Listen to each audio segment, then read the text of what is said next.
Setelah membahas berbagai petunjuk yang mengacu pada Allah Tritunggal dalam Perjanjian Lama, kita melihat bahwa melalui pewahyuan progresif, maka identitas Trinitarian Allah tersingkapkan secara terang benderang dalam Perjanjian Baru. Dua aspek penting dari natur ketritunggalan Allah, yaitu keesaan dan keragaman, diungkapkan dengan sangat eksplisit oleh Kristus. Dalam Markus 12 ayat 29, Tuhan Yesus mengutip Shema atau pengakuan iman bangsa Israel dari Ulangan 6 ayat 4. Ketika ia berkata, hukum yang terutama ialah, dengarlah hai orang Israel, Tuhan Allah kita, Tuhan itu Esa. Di kesempatan lain, Yesus yang sama juga jelas sekali menyebutkan pluralitas pribadi Allah sebagai Bapa, Anak, dan Roh Kudus dalam amanat agungnya di Matius 28 ayat 19. Dua pernyataan Kristus ini memberikan pencerahan yang amat pasti bahwa tidak ada pertentangan antara keesaan Allah dengan keragaman pribadinya. Persoalan krusial yang harus kita pelajari adalah bagaimana memahami kenyataan bahwa Bapa, Anak, dan Roh Kudus yang merupakan pribadi berbeda dan ketiganya berkeberadaan sebagai Allah, namun orang Kristen tidak menyembah kepada tiga Allah atau triteisme. Pedoman penting yang harus dipegang supaya konsep Trinitas tidak jatuh pada pandangan triteisme adalah menerima formulasi klasik tentang Allah Tritunggal, yaitu satu esensi keilahian yang sama dalam tiga pribadi berbeda. Pernyataan satu esensi tiga pribadi adalah rumusan baku tentang Allah Tritunggal yang tidak bisa diubah. Misalnya menjadi satu esensi, satu pribadi, dan tidak boleh dibalik urutannya seperti tiga esensi, satu pribadi. Keesaan selalu merujuk pada esensi keilahian dan pluralitas senantiasa mengacu pada perbedaan pribadi. Ini sudah menjadi patokan teologis yang fundamental dan bersifat tidak bisa dimodifikasi sama sekali. Berdasarkan standar inilah kita bisa menilai sejauh mana pemahaman orang Kristen, gereja, dan suatu persekutuan rohani sungguh-sungguh mempunyai pengajaran yang sesuai dengan kebenaran Alkitab terkait doktrin Trinitas. Menurut konsep monoteisme Alkitab, esensi keilahian Allah memang hanya satu atau tunggal.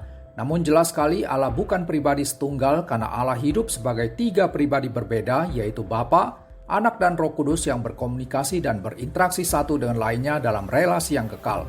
Pada intinya, ketiga pribadi dalam Trinitas merupakan realitas ilahi yang bersifat sangat mendasar atau hakiki dalam keberadaannya sebagai Allah yang Esa. Sebutan Bapa, Anak, dan Roh Kudus bukan tiga nama berbeda atau tiga penampilan berlainan untuk satu pribadi yang sama. Dalam Alkitab, panggilan Bapa, Anak, dan Roh Kudus diterapkan kepada tiga pribadi ilahi yang memang berbeda satu dengan lainnya. Pribadi pertama disebut Bapa karena dia bukan Anak dan Roh Kudus. Pribadi kedua dikenal sebagai Anak sebab ia berbeda dari Bapa dan Roh Kudus. Begitu juga pribadi ketiga dipanggil Roh Kudus karena ia berlainan dengan Bapa dan Anak. Istilah teologis untuk menyatakan hal ini ialah keragaman pribadi Allah bersifat ontologis. Artinya, aspek pluralitas Allah menegaskan bahwa perbedaan pribadi antara Bapa, Anak, dan Roh Kudus dalam keberadaan Trinitas adalah kenyataan yang benar-benar tepat seperti itu. Sungguh-sungguh memang demikian adanya. Selanjutnya, terkait dengan esensi keilahian dalam Trinitas, maka dapat dikatakan demikian. Esensi keilahian yang bersifat sama dan identik ini berulang 3 kali dalam mendefinisikan Bapa, Anak, dan Roh Kudus sebagai tiga pribadi ilahi. Esensi keilahian ini tidak berada secara terpisah dari ketiga pribadi Allah Tritunggal. Tidak pernah bisa berdiri sendiri tanpa keterkaitan mutlak dengan Bapa, Anak, dan Roh Kudus. Dengan demikian, maka ketiga pribadi Trinitas jelas hanya memiliki esensi kealahan yang sama dan satu-satunya tersebut. Konsekuensinya, sekalipun ada tiga pribadi berbeda, namun keragaman pribadi ini sama sekali tidak mengakibatkan esensi keilahian menjadi berbeda, terbagi, dan terpisahkan. Jika Bapa disebut Allah, Anak dipanggil Allah, dan Roh Kudus dikenal sebagai Allah, sekali lagi realitas ini sama sekali tidak berarti ada tiga Allah berbeda. Mengapa demikian? Karena ketiga pribadi yang berlainan tersebut dipersatukan dan didefinisikan oleh satu esensi keilahian yang sama. Haruslah selalu diingat bahwa perbedaan pribadi tidak menyebabkan perbedaan esensi keilahian. Jika ada esensi keilahian yang berbeda pada Bapa, Anak, dan Roh Kudus, disitulah triteisme tidak terelakkan. Namun natur iman Kristen tetap bersifat monoteistik, tetapi bukan monoteisme unitarian, melainkan monoteisme trinitarian. Mungkin sampai pada titik ini kita bertanya-tanya mengapa dan bagaimana mungkin satu esensi keilahian yang sama dapat berada secara utuh dan sempurna dalam tiga pribadi berbeda.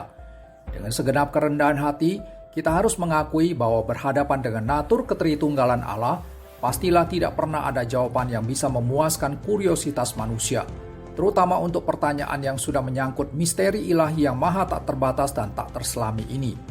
Keyakinan kita terhadap kebenaran identitas Allah yang bersifat trinitarian tidak mungkin bisa bersandar pada penalaran rasional manusiawi, melainkan harus senantiasa berlandaskan pada pewahyuan khusus Allah. Dan kita bersyukur kepada Allah yang sudah berkenan menyingkapkan kebenaran identitas dirinya yang memiliki satu esensi keilahian yang sama, namun berada dalam tiga pribadi berbeda.